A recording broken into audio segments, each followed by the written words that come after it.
All right, we're almost there, so stay with me. We'll be talking about how to assess your success on LinkedIn. That's a mouthful. So, caveat here is there's no wrong or right way to assess your success. It will really depend on what your objectives are, which we talked about at the very beginning. So, are you trying to get a new job? Are you trying to get, media coverage? Are you trying to get more clients? It'll really depend on what your objective was in the first place. Now let's quickly talk about some tools you can use to assess your success. The first one is called Social Selling Index, or SSI for short.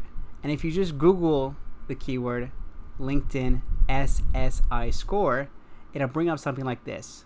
So everyone with a unique LinkedIn profile will see their statistics. And if we go in and look a little bit closer, it has a couple of things. So for example, it'll have your ranking out of your specific industry and then out of your network, so the people you are connected with. And then it'll give you a total score. So in this case, it's 88 out of 100. And then it'll look at a couple different things. How well you're establishing your personal brand, finding the right people, engaging with insights, and building relationships. Now, most of this will be probably more relevant if you're in sales and you're trying to build a rapport, you're reaching out to potential clients. So I won't go into that too much detail. If you want, I can create an entire course on social selling. But just for the sake of this one, this will give you a good idea in terms of your overall efforts on the platform.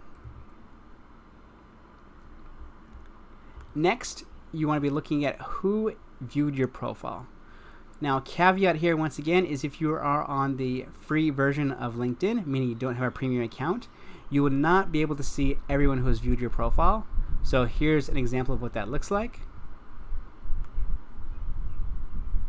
Once again, the caveat here is, although you won't be able to see, you will be able to see some of the people, and you want to make sure you're reaching the right people. So in my case, I'm trying to reach senior marketing directors.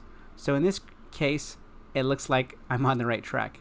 If I started getting a bunch of profile views from, say, finance people or admin folks or project management, it probably wouldn't be the best fit for my particular audience, particular content. So then I would have to reevaluate the content I'm pushing out and say, is it really a match for the type of audience I'm trying to target? So look at who has viewed your profile. Then you could also take a look at who is viewing your content. So the first two were on a overall profile point of view.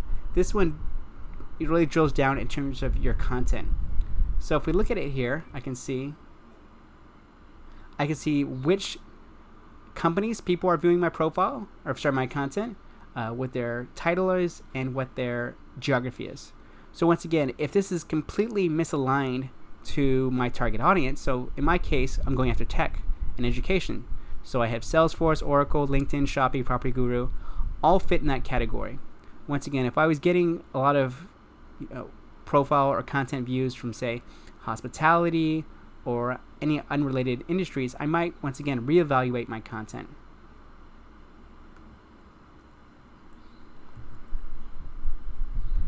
You could also take a look at who is engaging with your content. Now, the more you put out content, the more people will be more inclined to comment and engage with your content. Remember the rule of reciprocity. So you also want to see what are the kind of comments they're saying. It could be something as simple as great to something as lengthy as the comments here.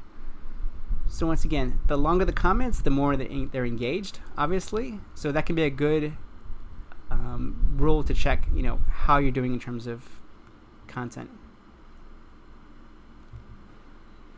Let's look at video. If you start producing a lot of video, now this is my own kind of opinion. I talked about this recently. Is that too many times we focus on views, but the problem with views is that LinkedIn counts a view as 3 seconds.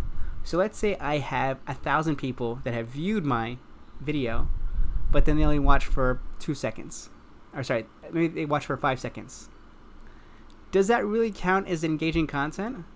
So for me, I always focus on the total minutes watched. And it's really easy now. You can go in here and see. I can see the usual things like audience and so on, but I can also see video performance. So the first column in this case is 90.5 minutes lifetime. So this is the total amount of time people have spent watching this particular video. So for me, that is a more accurate KPI for me to be using, because obviously people are watching it longer. It means it's more engaging. So those are just 5 ways in which you can assess your success on LinkedIn. Once again, caveat is it really depends on what your objectives are, mapping that back to the original goals and seeing, are you making traction? But the key thing I want you to remember, and this is really, really important, is don't be discouraged. I know too many people who start posting once or twice, and then they're wondering, why aren't I getting any clients? Why aren't I getting any, recruiters reaching out to me? Unfortunately, it does not work like that. It's one of those things you have to really continue doing it on an ongoing basis. So I always equate it to your favorite TV show. Yes, you may enjoy the pilot, but if you don't watch the entire series, you're not going to have the same connection with that show. So the same thing applies to the content you're producing. If you put out one post, you may have people engaging with it, but they're not really going to start engaging with you or connecting with you until you start doing it on a consistent basis. So don't feel discouraged. Once again, look at this over 6 months to a year, not just your first post, your second post, your third post. Look at it over a longer term period. Are you making traction? Are you moving the needle in terms of your own goals? That's usually a better benchmark. So don't get discouraged. And finally, I would say enjoy the process. So if you're not enjoying creating content on LinkedIn, well, then don't do it, because for me, I naturally enjoy doing it, and it's one of the reasons that I continue to do it. If I felt like it was a chore or was something that I had to do, then I would probably just stop doing it altogether.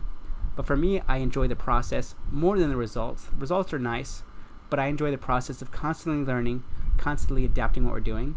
And that's great advice to, doesn't matter what your role is, because based on creating a lot of content, what I've really been able to improve is my communication skills.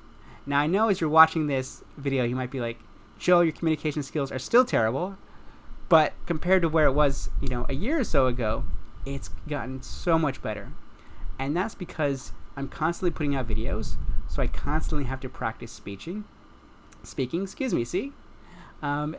and also I'm constantly writing, so I'm constantly having to improve my own copywriting skills. So the more you do it, it can have some ripple effects in terms of your own communication skills that are invaluable. Doesn't matter what role you're doing. So remember, don't get discouraged. Keep at it, and you'll be perfectly fine. Thank you so much.